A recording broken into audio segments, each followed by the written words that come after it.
Hari ini saya ingin berbicara kepada kita semua Bapak Ibu tentang suatu topik yaitu Who am I? Bapak Ibu bisa ulangi dengan saya sama-sama. One, two, three. Who? Artinya apa Bapak? Apa Bapak Ibu? Jangan buang sampah sembarangan. Oh, bukan. Who am I? Who am I? Siapakah saya? Mungkin pertanyaan itu sering sekali ada di dalam kehidupan kita tanpa kita tanyakan itu. Kita mungkin nggak keluar kata-kata who am I, siapa saya. Tapi seringkali dengan segala yang ada di dalam kehidupan kita, kekhawatiran kita, keraguan kita, rasa tidak pede kita, itu membuat kita seringkali bertanya-tanya dengan diri kita sendiri, who? 2000 tahun yang lalu Yesus datang.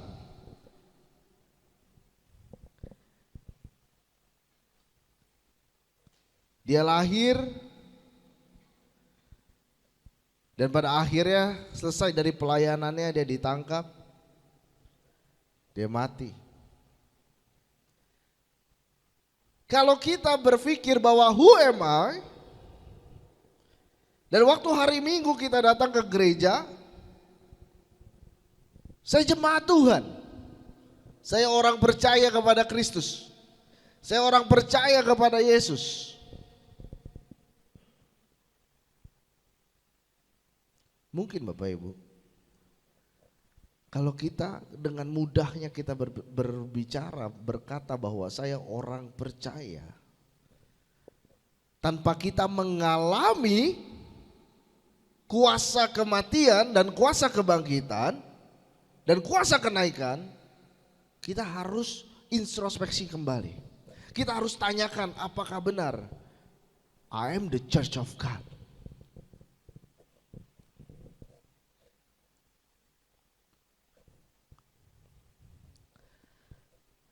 Seorang anak tidak akan mengerti bagaimana menjadi seorang ibu dan susahnya menjadi seorang ibu ketika dia belum punya anak. Setuju Bapak Ibu?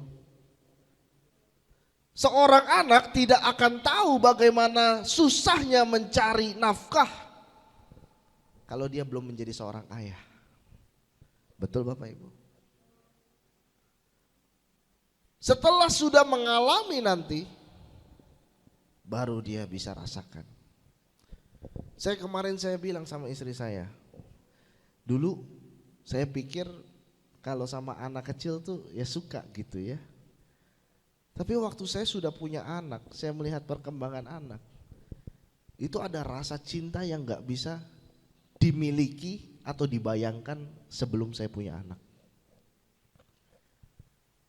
Maka pengalaman itu sangat berharga, pengalaman itu menjadi sangat penting dengan identitas.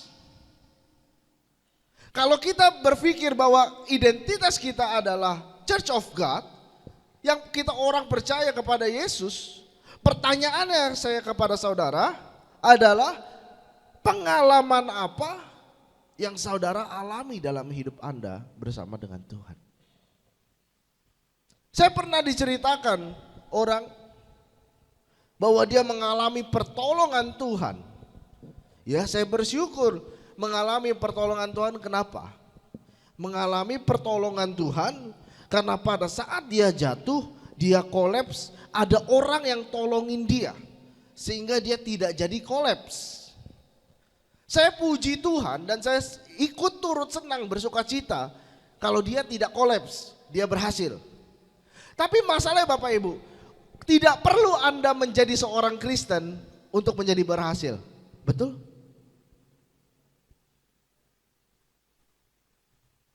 Betul Bapak Ibu? Jadi apakah itu disebut pertolongan Tuhan?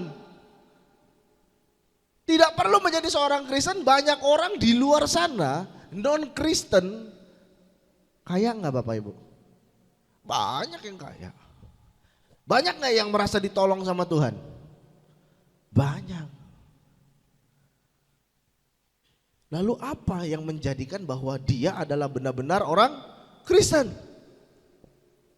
Enggak gampang untuk menemukan experience with God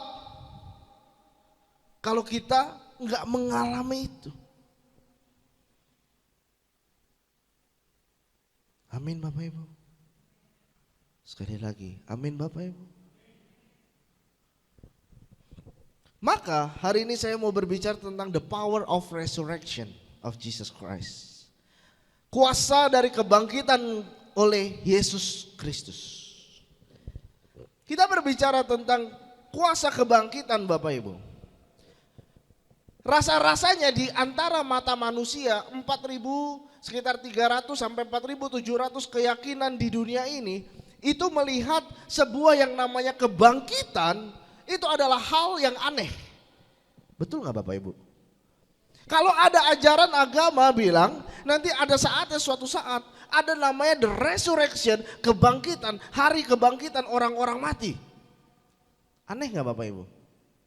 Kayak dongeng gak? Halo? Seperti dongeng gak Bapak Ibu? Seperti dongeng. Saya sebelum belajar firman Tuhan, saya juga melihat Alkitab. Itu rasa-rasanya banyak kata-kata dongeng. Hari kebangkitan orang mati. Apa itu? Gak masuk akal. Lebih masuk akal kita hidup, meninggal, dan selesai. Betul? Tapi ketika kita berkata bahwa kita Church of God, kita berkata bahwa kita adalah orang percaya, mustahil rasanya bahwa identitas ini melekat pada Anda kalau Anda tidak mengalami the power of death, the power of resurrection of Jesus Christ. Tidak mengalami kuasa kematian dan tidak mengalami kuasa kebangkitan. Kenapa harus ada namanya kebangkitan Bapak Ibu? Saya mau kasih tahu, kira-kira nanti Bapak Ibu kalau meninggal, setelah itu Bapak Ibu di surga, di kehidupan selanjutnya, di manakah tubuh Anda? Saya mau nanya itu Bapak Ibu. Sekali lagi saya tanya. Ketika Anda meninggal suatu saat, Anda meninggal, tubuh Anda di mana? Anda ke surga pakai apa?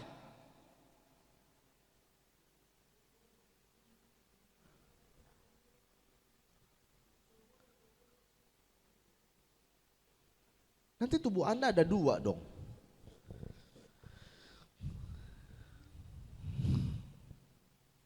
Banyak orang berpikiran kalau di surga nanti kita hidupnya kita roh doang, betul ya? Entah di mana engkau berada, ya kan? Kenapa makanya orang Kristen kuasa kebangkitan itu nggak nyata dalam hidup? Karena ini yang nggak belajar firman Tuhan, sehingga the power of resurrection itu nggak dimengerti. Hanya ke gereja datang. How great apa? Gimana? How great is our God? Nyanyi, haleluya. Nyanyi. Saya mau sampaikan gini Bapak Ibu. Satu, kita bicara natur. Ikutin saya sekali lagi Bapak Ibu. 1, 2, 3, natur. Di bumi ini ada bermacam-macam natur. Manusia, hewan, tumbuhan. Sekarang saya tanya Bapak Ibu, kalau namanya manusia dengan hewan, apa beda dua natur itu?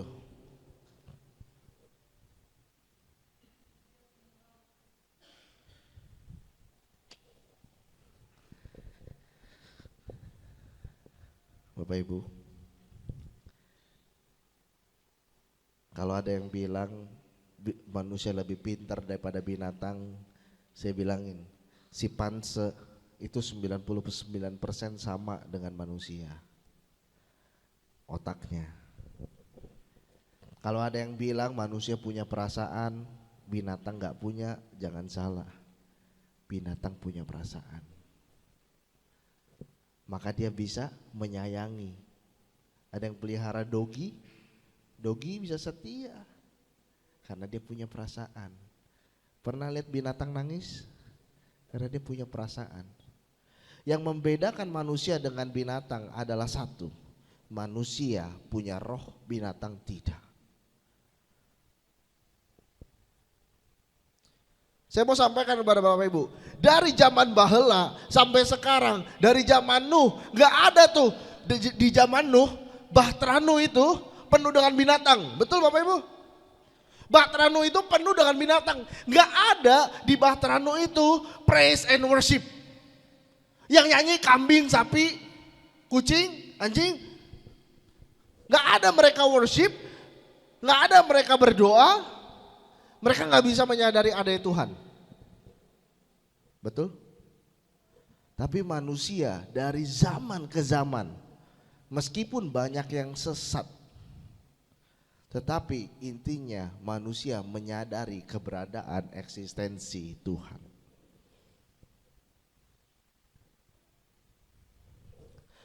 Manusia itu ketika jatuh dalam dosa, dia terpisah dengan Tuhan.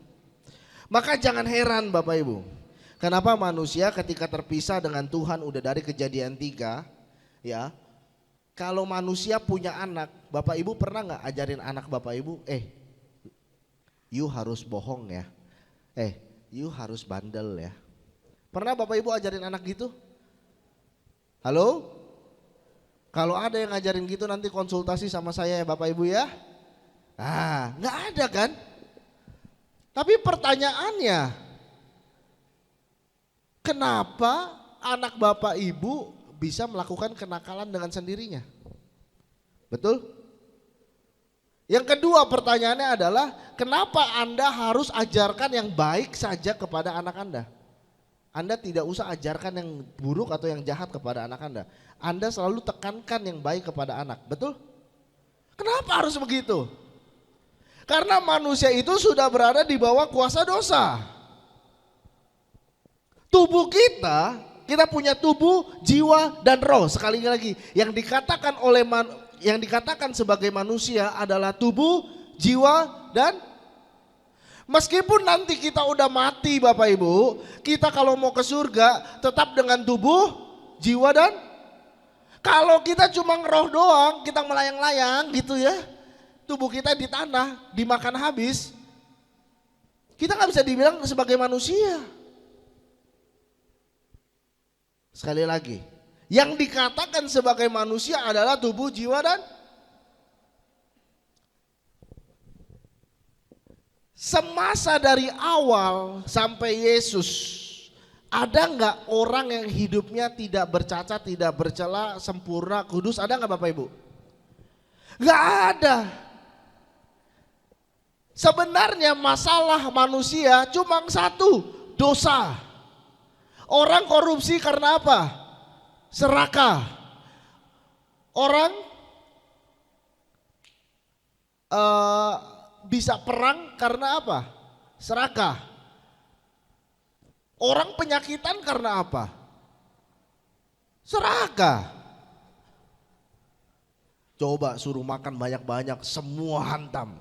Kambing hantam, duren hantam, semua hantam. Jangan pintu dihantam Bapak Ibu, nanti kesedak. Cuma satu masalah manusia, betul?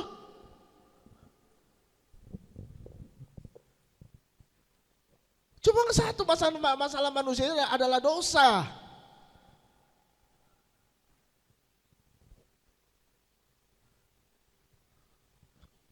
Kenapa orang bisa bertengkar, teman bisa bertengkar, saudara kerabat bisa bertengkar, suami istri bisa bertengkar, nggak akur. Kenapa?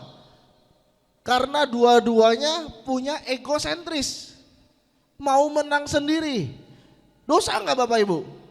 Dosa dong. Tuhan udah bikin you rame-rame kok, you mau menang sendiri.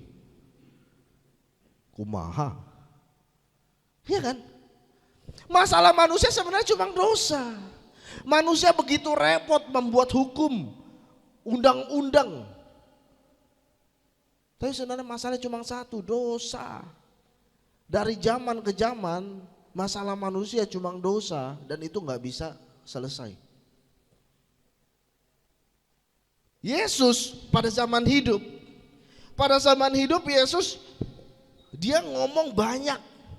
Pada saat pelayanan dia bicara banyak bahwa dia adalah Mesias. Tadinya saya juga nggak percaya Bapak Ibu.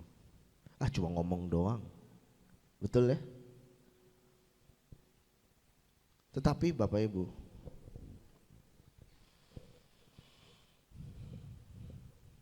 kematian, saya pernah bilang, kalau garam sudah tidak asin, apa gunanya selain dibuang dan binasa? Betul? Gak mungkin kalau garam, Anda makan garam di dapur Anda, garam itu gak asin, Anda masih masak pakai itu, gak mungkin kan?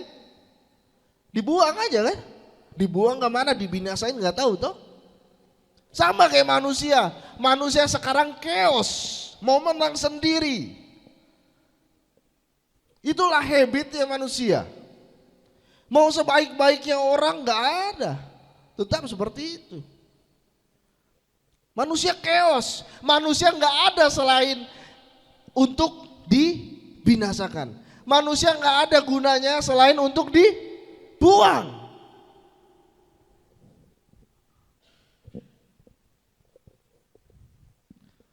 Tapi Yesus mengajar dengan kebenaran, hidup dengan kebenaran. Dan dia buktikan bahwa kebinasaan tidak berkuasa atas Yesus. Sekali lagi, siapa yang di sini mampu, atau orang tuanya mampu, atau kerabatnya mampu, ketika mati dia membangkitkan diri lagi sendiri. Dan tidak mati lagi loh. Kalau orang mati suri kan kelihatannya bangkit kan? Padahal sebenarnya mati suri ya bukan mati. Dia mati, dia bangkit dan tidak pernah mati lagi. Ada? Itu artinya binasa tidak berkuasa atas Yesus. Itu dongeng. Siapa yang bisa buktiin bahwa cerita kebangkitan Yesus itu benar? Bapak Ibu, dari abad pertama 12 rasul menyaksikan Yesus bangkit, tangan bolong, perut hancur, perut bolong, kaki bolong. Itu bukan 12 murid doang yang lihat. 500 orang lebih menyaksikan Yesus hidup, kubur kosong. 500 lebih orang yang mengikuti Yesus selama 40 hari dari kebangkitan mau kenaikan, menyaksikan Yesus naik dan diangkat. Kalau seandainya cerita ini bohong, pasti banyak yang nentang tulisan para murid, betul? Nggak ada yang nentang tulisan para murid. Karena itu benar adanya. Gak ada jalan kepada kita untuk bebas dari kebinasaan selain daripada kebangkitan Yesus Kristus. Amin. Kalau orang bilang kebangkitan Yesus Kristus itu aneh, maka kenapa masalah bagi orang Kristen sangat penting. Yesus dibilang mati nggak mati, mati nggak mati, mati nggak mati, salib disalib, nggak disalib. Banyak kan orang debatin itu. Saya bilang udahlah, Yesus hidup abad pertama, saksi mata di abad pertama nyaksikan Yesus mati, udah selesai, nggak ada perdebatan, betul? Bahkan orang yang bukan pengikut Yesus, seorang Yahudi yang bernama Josephus Flavius menyatakan bahwa Yesus benar adanya dihukum di bawah pemerintahan Pontius Pilatus dan mati disalib bersama dengan para penjahat. Itu ada teks dari abad pertama. Jadi Bapak Ibu, kehidupan kita sekarang mau diisi dengan apa? Dengan kuasa kebangkitan Yesus yang sudah dinyatakan kepada kita, atau kita mau isi sekarang dengan segala emosional kita, dengan segala pemikiran kita sendiri. Identitas Church of God, identitas gereja Tuhan hanya bisa didapat kalau Anda ngerti kematian, kebangkitan Yesus Kristus. Anda bisa menyadari bahwa kematian dan kebangkitan Yesus Kristus itu sangat dibutuhkan dan Anda membutuhkannya. Kalau Anda nggak pernah menyadari Anda membutuhkannya, Anda tidak menyadari dan merasa tidak membutuhkan, bahwa enggak, masalah hidup ini bukan dosa yang paling besar. Kalau bagi saya semua yang masalah paling besar di dunia yang tidak bisa selesai adalah dosa. Segala perkelahian, pertengkaran, amarah, cabul, perdustaan, semua itu dosa. Dan tidak bisa selesai oleh siapapun. Bahkan orang terhebat pun tidak bisa menyelesaikan. Siapa pernah orang yang menyelesaikan ini? No, gak ada. Semua orang setelah hidup, dia gagal, dia berdosa, hidup dan binasa.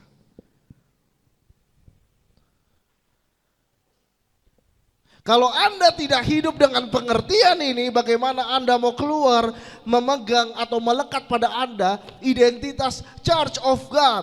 Kalau orang sudah menyadari bahwa dia adalah orang yang dipenuhi dengan kuasa kebangkitan Yesus Kristus, maka dia keluar, dia di rumah, dimanapun dia berada, dia bergerak sesuai dengan kuasa kebangkitan Yesus Kristus. Amin. Kalau Yesus Kristus sudah membuktikan bahwa dia menyelesaikan dosa, masalah yang tidak bisa diselesaikan oleh siapapun, dan binasa pun tidak bisa mengalahkan Yesus. Kalau orang mengerti ini, dimanapun dia berada, dia bertindak akan sesuai dasar dengan Yesus Kristus. Amin. Amin. Lemes Bapak Ibu.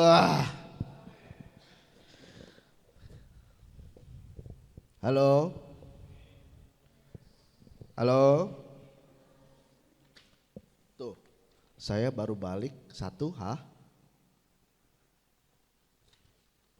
halaman ke? Enggak, saya bohong Bapak Ibu. Yang saya tulis di sini bukan yang saya khotbah hari ini.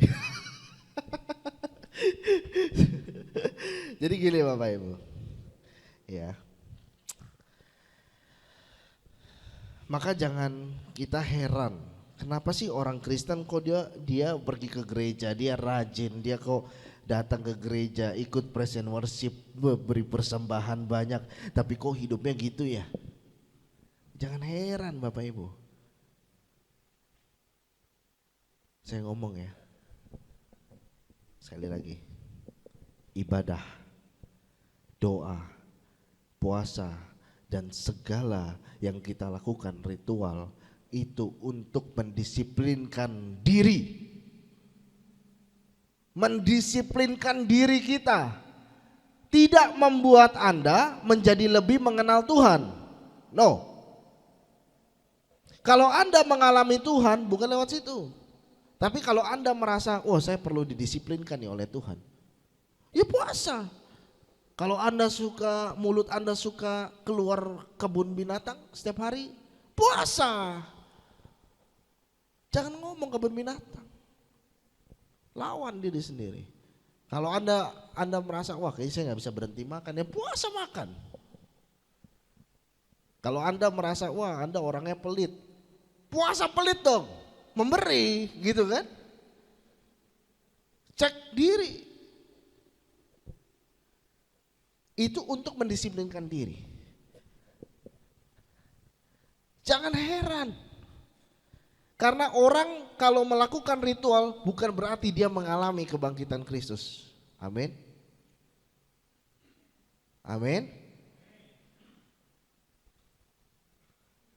Kita butuh dua-duanya. Disiplin diri butuh.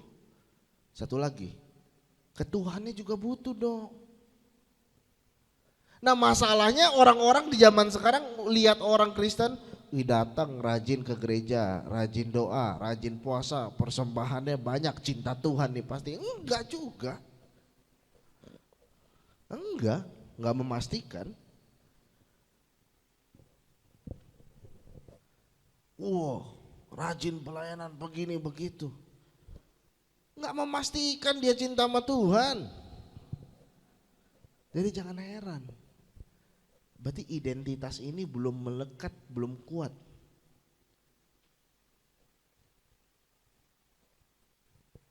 Kita butuh Yesus. Amin.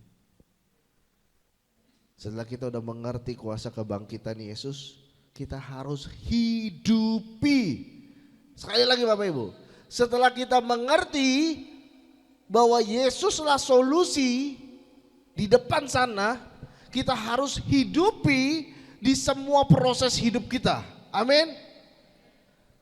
Jangan, makanya nggak usah perlu nggak heran nih Bapak Ibu ya.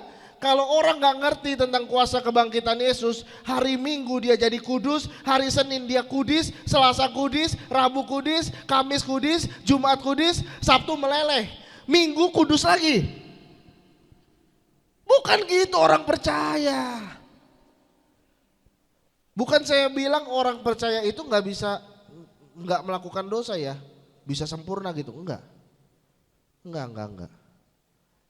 Tapi hatinya beda ya. Orang kalau mau ngelawan dosa beda ya, sama orang senang sama dosa, betul? Memang kita nggak bisa lepas dari dosa. 1 Yohanes 1 pasal yang pertama ayat 8 sampai ke 10. Kita emang nggak bisa lepas dari dosa. Tapi kalau Anda punya kuasa kebangkitan Yesus, terlihat bagaimana kita melawan si iblis. Yesus sudah menang atas maut. Masa kita dideketin maut, kita dideketin dosa, kita kalah terus sama dosa? Amin. Sekali lagi, amin. Dosanya apa aja Gideon? Banyak.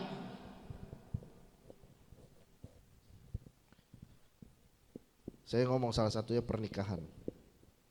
Karena ini salah satu bahan favorit saya, yaitu godly marriage. Suami istri tahun pertama menikah, biasa panggilannya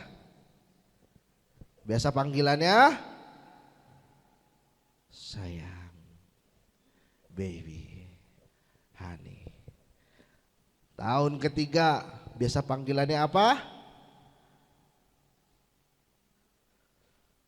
Bukan sayang lagi, yang udah kurang tuh, males lah gua panjangan-panjangan gitu kan. Udah yang tahun ketiga. Tahun kelima apa?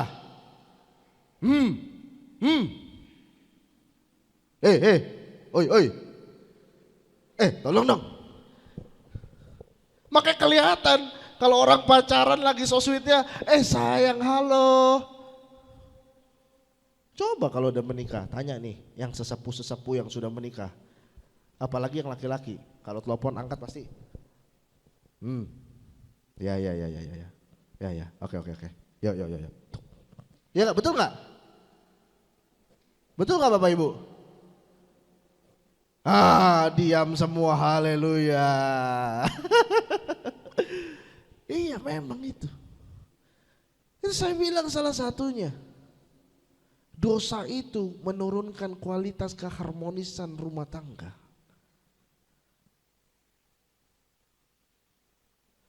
Dosa menghancurkan banyak sektor kehidupan kita. Enggak cuma rumah tangga, pekerjaan, karir, pelayanan, banyak sekali. Dia menghancurkan kehidupan kita. Jadi kalau kita Church of God, kita tahu bahwa Yesus kita menang atas dosa, menang atas maut. Dia tunjukkan, dia bangkit. Bukan bangkit bagaimana, ada bukti. Dia bangkit, tubuh bangkit, jiwa bangkit, roh bangkit. Setelah itu dia tidak pernah mati lagi. Dia menang atas dosa. Itu harapan. Dosa tuh bukan nggak bisa diselesaikan. Dosa bisa diselesaikan. Yang nggak bisa diselesaikan adalah pikiran Anda. Nggak mau nyelesain itu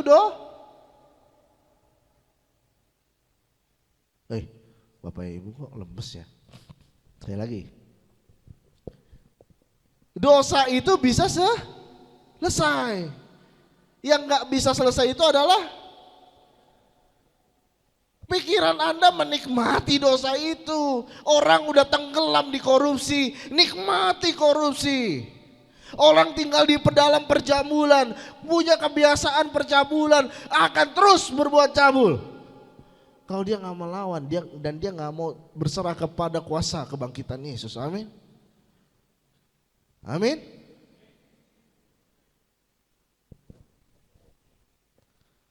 Makanya sebagai identitas Church of God, dikatakan dalam Alkitab, jemaat mula-mula, identitas itu hanya bisa didapat ketika Yesus sudah selesai mati bangkit. Betul? Nggak ada identitas gereja Tuhan pada perjanjian lama. Identitas gereja atau jemaat Tuhan, Church of God, kita. 2 Korintus 3 ayat 16, tahukah kamu bahwa kamu adalah 2 Korintus 3 ayat 23, bahwa you are belong to Jesus. You are belong to. Sekali lagi ulangin sama-sama saya. I belong to Jesus. God. I belong to. Jadi ingat baik-baik Bapak Ibu. Kalau sudah ada rangsangan si setan nih, sudah ada rangsangan si setan, belong to Jesus. Lawan, jangan sudah setan rangsang, jeburin diri ke situ. Hari Minggu kudus lagi, Senin sampai Sabtu kudis lagi. Mending kudis, udah kudis, panuan, bau, pokoknya nyemplung terus.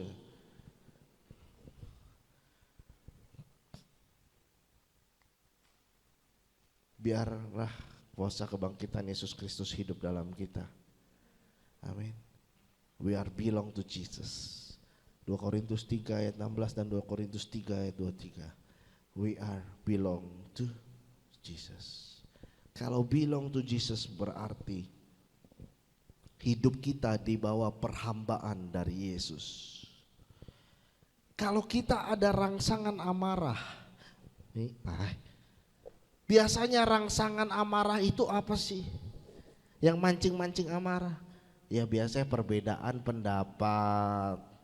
Lagi ngobrol beda pendapat. Amarah kan kepancing toh. Masalah duit, amarah kepancing kan? Disitulah. Praktekin I belong to Jesus.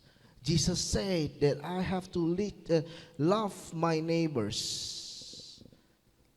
like I love myself. Aku harus mengasihi sesamaku seperti aku mengasihi diri. Jadi kalau Anda tidak mau dikata-katain binatang oleh orang lain, jangan ngatain orang binatang. Kalau Anda gak suka dibentak, jangan bentak orang lain. Kalau Anda gak suka dipukul, jangan pukul orang lain. Kalau Anda gak suka dibohongin, jangan bohongin orang lain. Kalau Anda gak suka disakitin, gak usah sakitin orang lain. That is simple. How we live belong to Jesus. Hidup itu. Di dalam setiap rangsangan dosa selalu ada choice dari Tuhan. Choice. You mau puas-puasin. Biasanya orang kalau udah kesal, enaknya ngapain? Teriak, tonjok tembok, tendang bangku, lempar barang. Amin. Ya ketawa.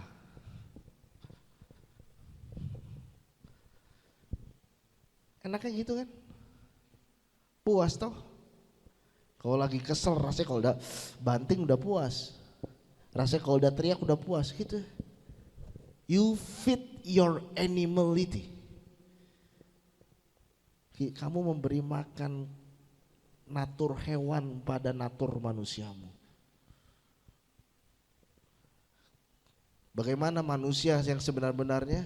Kalau menghadapi rangsangan seperti itu, ingat, I belong to Jesus. Jesus itu udah selesain masalah di atas kayu salib. Jadi kalau Yesus mengasihi Anda dan saya yang begitu kotor banyak dosa, dikasihi, kok Anda gak mau ngasihin orang lain sih? Kok banyak orang kalah sama dosa? Tugas Anda cuma mengasihi aja. Tugas Anda cuma melakukan apa yang di bawah perhambaan Yesus ajarkan. Makanya firman Tuhan jangan dibaca. Makanya firman Tuhan dibaca, jangan dijadikan bajangan. Dengar perkataan Yesus, apa yang Yesus ajarkan, apa yang Yesus nyatakan.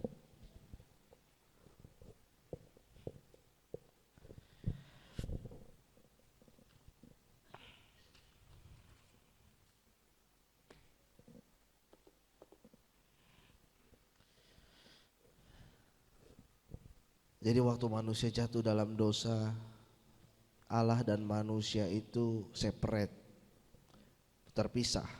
Allah itu kebenaran. Ketika kebenaran terpisah dengan manusia, pasti manusia linglung, bingung.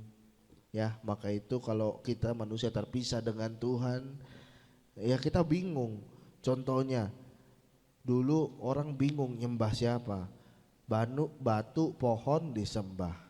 Ada yang bikin patung disembah, ada yang sembah angin, ada yang sembah matahari. Bingung gak manusia? Halo?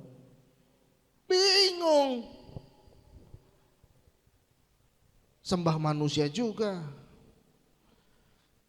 bingung. Budaya punya banyak cara, budaya suku itu punya banyak cara untuk menghadapi kasus-kasusnya masing-masing. Ya, bingung sekali, banyak sekali. Ya karena manusia terpisah dengan Tuhan, tapi melalui kuasa kebangkitan Yesus, kita reconnect sama Tuhan. Amin. Yang Tuhan ajarkan adalah love.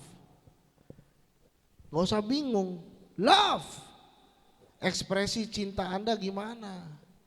Ada yang ekspresi cintanya disayang, ada yang ekspresi cintanya lewat kata-kata, ada ekspresi cintanya dibeliin meskipun gak mahal loh.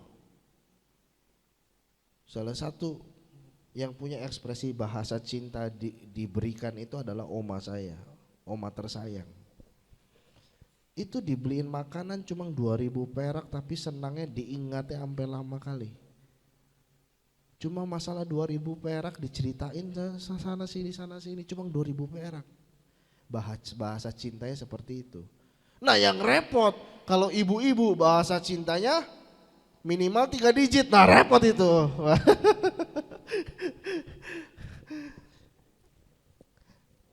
Jadi kalau kita udah reconnect sama Tuhan, simple sebenarnya, kehidupan itu sederhana.